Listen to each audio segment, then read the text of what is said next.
কাআন্নী আনজুরু মূসা মুতালাফফিফুন বিউমুদিল আরশ, আমি মূসা কালিমুল্লাহকে দেখতেছি আরশের খুঁটি ধরে চিৎকার দিতেছে আর বলতেছে রব্বি লা আসআলুকা আল-ইয়াওমা উম্মি, আজকে মাকে চাই না, ওয়ালা আসআলুকা উখতি, আমার বোনকে চাই না, আসআলুকা নাফসি, তুই আমাকে বাঁচা।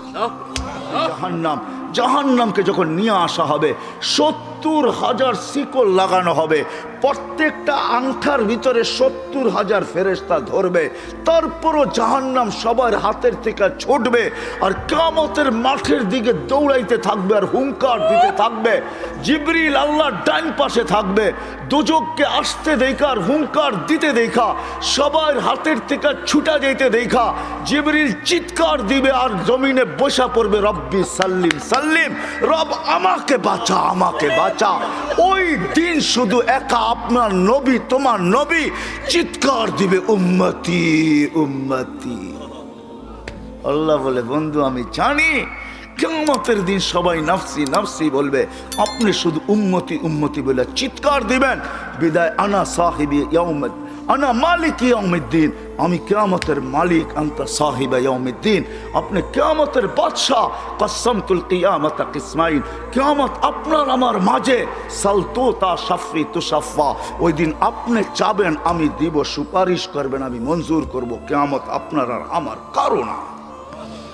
তারপরে বলছে লা ইউখজিকা ফি উম্মতি, আপনার উম্মতের ব্যাপারে আমি আপনাকে লজ্জিত করব না, ওয়ালা ইয়াসুউক, আপনার দিলে আমি ব্যথা দিব না। বন্ধু শুধু এইখানেই শেষ না, ও কুমিরার মানুষ কেমনে বোঝাবো, শুধু কিয়ামতের মাঠে আরো সে যায় আমাদেরকে চান নাই, যেদিন দুনিয়ার থেকে বিদায় নিতেছেন, বিদায় লগ্নে এখনই চলে যাবেন, মালাকুল মউত অপেক্ষায় দাঁড়ানো আছে, জিবরিল আলাইহিস সালাম আইসা খবর দিতেছে আল্লাহ আপনার অপেক্ষায় আছে, আপনি মালাকুল মউতকে কেন হাত রাখতে দেন না, আল্লাহ আপনার অপেক্ষায় আছে।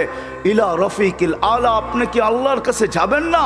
কিন্তু চোখে ছিল পানি, এমন না যে ফ্যামিলির জন্য, এমন না যে হাসানের জন্য, এমন না যে হুসাইনের জন্য, এমন না যে আলী আর ফাতেমার জন্য, 9 ফ্যামিলি ক্ষুধার্ত ছিল, নিজেও ক্ষুধার্ত অবস্থায় দুনিয়ার থেকে যাইতেছেন, এক বেলা না 2 বেলা না কয়েক বেলার ক্ষুধার্ত ছিলেন, দুনিয়ার থেকে যখন যাইতেছেন পরিবারগুলো এতটুকু ক্ষুধার্ত ছিল।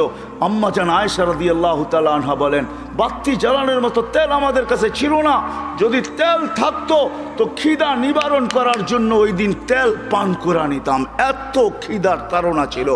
ওই নবী দুনিয়ার থেকে চলে যেতেছেন, ফ্যামিলির জন্য চোখে পানি না। মালাকুল জিবরিল জিজ্ঞাসা করছে চোখে পানি কেন? বলছে ফামান লিবাদিলি উম্মতি, আমার পরে আমার উম্মতকে কে বুকে রাখবে, কে রাখবে? আল্লাহ জবাব পাঠাইছে, বন্ধু লা আতরুকু উম্মাতাকা ফারদা ওয়ালা আতরুকু উম্মাতাকা ওয়াহদা, আপনার উম্মতকে আমি একা ছাড়বো না, আমি আসি, আপনি আসেন আসেন আসেন। তখন বলছে জিবরিল মালাকুল মউত ইদান ইলা রফিকিল আলা, হাত রাখো আমি আল্লাহর কাছে যাইতে চাই। ও এইখানেই তো শেষ না, শুধু কিয়ামতের মাঠে চিৎকার দিবে না। জানি না আপনাদের দিল আছে কি নাই, এটা আমার জানা নাই। কবর থেকে যখন উঠবে, লম্বা হাদিস আমি টানতে চাইতেছি না, মালাকুল জিবরিল আমিন যখন পর মারবে, হুকুম হবে ইতি হাবিবি মাকামাল মাহমুদ, আমার বন্ধুকে মাকামে মাহমুদে নিয়ে আসো জিবরিল। উনি আসবে, পর মারবে আর বলবে কুমিয়া হাবিব আর রহমান, আল্লাহর বন্ধু ওঠেন। তখন আল্লাহর রসুল কবর থেকে উঠবে, ওয়াহুয়া ইয়াবকি ওয়ায়াকুল, কানতে কানতে উঠবেন আর বলতে বলতে উঠবেন, চোখে থাকবে কান্না, মুখে থাকবে চিৎকার, জিবরিল আইনা উম্মতি, আমার উম্মত কোথায় বল, আমাকে তো উঠাইতে আসছো, আমার উম্মত কোথায় বলো? অবসালা শফির জাহান্নাম, আমার উম্মত কি জাহান্নামের কিনারে চলে গেছে? জিবরিল আলাইহিস সালাম আশ্বস্ত করবে বিইজ্জতিল্লাহি ওয়া জালালি, আল্লাহর ইজ্জত, আল্লাহর জালালের কসম, মা শাক্কাল আরদা আহাদুন ইল্লা আনতা, আপনি ব্যতীত কেউ ওঠে নাই। উম্মত উঠলই বা কোত্থেকে, আর পুলসিরাতের পাড়ে গেলই বা কোত্থেকে? শান্ত হন, উম্মত ওঠেন নাই, মাকামে মাহমুদে নিয়ে যাবে। আল্লাহ বলবে বসেন না, ডাইন হাত রেখা দাঁড়ায় থাকবেন। আল্লাহ বলবে বসেন না কেন? বন্ধু এটা তো আপনার জন্য। বলে এই জন্যই তো ডাইন হাত দিয়ার রাইখা দাঁড়ায় আসি। বলে বসেন। বলে আমাকে বসায় কি করতে চান?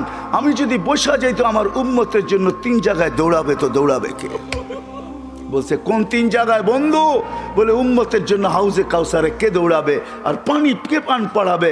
আবার মনে উঠবে আমলনামা সামনে ঝুঁকলো কি ঝুঁকলো না, হায় হায় হায়, আবার মিজানের কাছে আমি ছুটবো, যদি যা দেখবো সামনে আমলনামা ঝুঁকে না, তো আমি ওইখানে বসেই হাত তুলবো।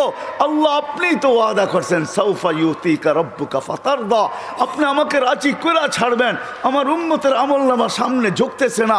ও মালিক, আমি কিন্তু তোমার উপরে রাজি হতে পারবো না, তুমি আমাকে বলছো দিলে ব্যথা দিবে না। লা ইউখজিকা ফি উম্মতিক, উম্মতের ব্যাপারে আমাকে লজ্জিত করবে না। ওয়ালা ইয়াসুউক, আমাকে বিদেলে ব্যথা দিবে না। এই আমার এই উম্মতের আমলনামা সামনে ঝুঁকে না। ও মালিক, তোমার উপরে রাজি হব তো হব কি করে? তখন আল্লাহর আমলনামার পাল্লার সামনে ঝুঁকায় দিবে। আল্লাহর রসুল খুশিতে বাগ বাগ হয়ে যাবেন। শুধু ওইখানে না, আবার পুলসিরাতের কাছে ছুটবেন, দৌড়াবেন, কেউ পুলসিরাতে ফাইসা গেছে কিনা। যদি ফাইসা যায় থাকে তো দুরুদের গাঠটিটা যা দুনিয়াতে পড়ছিলেন একবার দুইবার, হয় কত জুমাই তো আসে। আল্লাহর রসুল হুকুম করছেন জুমার দিন আমার উপরে বেশি বেশি দুরুদ পড়ো, শুক্রবারে তোমাদের আমলনামা আমার কাছে পেশ করা হয়। হয় কয়জন এরকম আছে কে এইখানে হাত উঠাইতে পারবে যে আমি ডেলি 100 বার দুরুদ শরীফ পড়ি, 200 বার, সকালে 100, বিকালে 100? কয়জন হাত তুলতে পারবেন? কয়জন তোলেন তো দেখি? কয়জন হবে? হাতের করে গণা যাবে, গণা যাবে। এটাও হুজুর হবে, হুজুর ছাড়া কেউ হবে না, বা সাধারণ হইলে হয়তো 2-4 জন হবে। কয়জনের হাত উঠছে? মজমা কত বড়, ডেলি 200 বার দুরুদ পড়েন না, পুলসিরাতে ফাইসা যাবে। হয় হয় দয়ার নবী ছুটবে দুরুদের গোডাউনের দিকে। আপনার দুরুদ গোডাউনে রাখা হইতেছে, দুরুদের গোডাউন আছে, আপনার নামে বক্স আছে, ওই বক্সে ওই গাঠটির ভিতরে রাখা হইতেছে। যখন পুলসিরাতে ফাইসা যাবে তো ছুটবে আল্লাহর রসুল এই গোডাউনে, আপনার নামের দুরুদের, আমার নামের দুরুদের গাঠটি উঠাবে, আর পুলসিরাতের পাশে যে ছুটা যাবে আর বলবে এটা মাথার উপরে রাখ, ধরে রাখিস যেন পড়া না যায়, এটা মাথার উপরে দিয়া পুলসিরাত পার হয়ে যায়। ওই মুহাম্মদুর রাসূল।